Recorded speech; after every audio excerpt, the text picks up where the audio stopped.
Mga kabayan, itong update ng aking cauliflower ay ngayon ay atin ang kukuhanin dahil baka mabulok pa pagka tumagal at siya ay nasa mahigit ng 40 days. Ito atin ang puputulin. Dahil itong cauliflower mga kabayan ay 40 days lamang harvest na. Napakadali nito nating harvestin.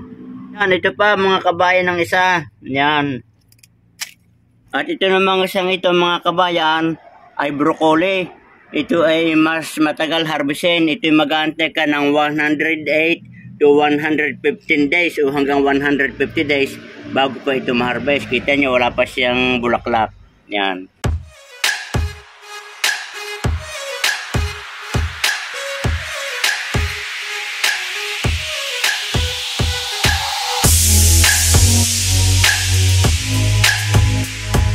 Ito yung ating ka-harvest pa lamang na bulaklak ng cauliflower. Ngayon, ang ating gagawin mga kabayan ay atin ang hihimayin at ating gugulayin at ating hahaluan ng hipon. Ito ating simulan na ang paghihimay.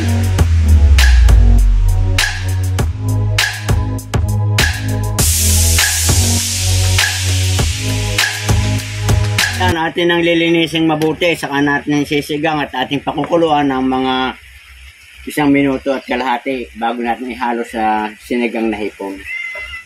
Ito na ang ating cauliflower. Pagkatapos nating balinisan ng ayos, ay atin ang lulutuin. At ito naman yung kanyang mga sangkap.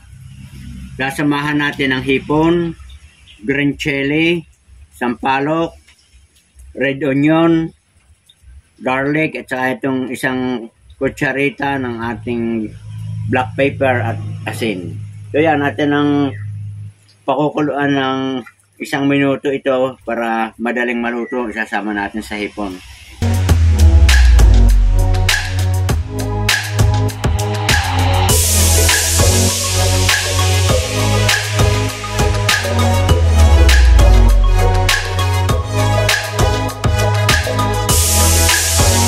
Kumukulo na yung ating sinigang na hipon.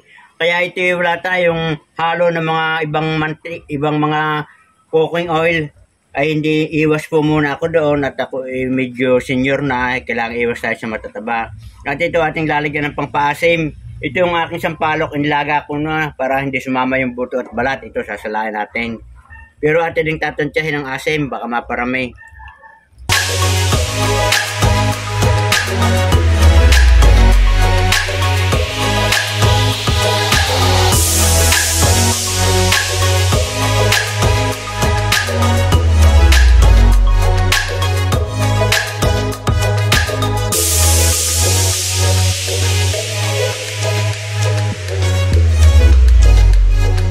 Bayan, okay na, ready to serve na itong ating sinigang na hipon.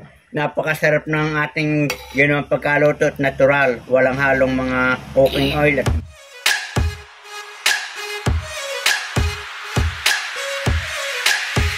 Mga kabayan, okay na ito. Ganyan lamang ang pamamaraan ko ng paggawa ng sinigang na hipon. Good luck and good health, sana inyong nagustuhan.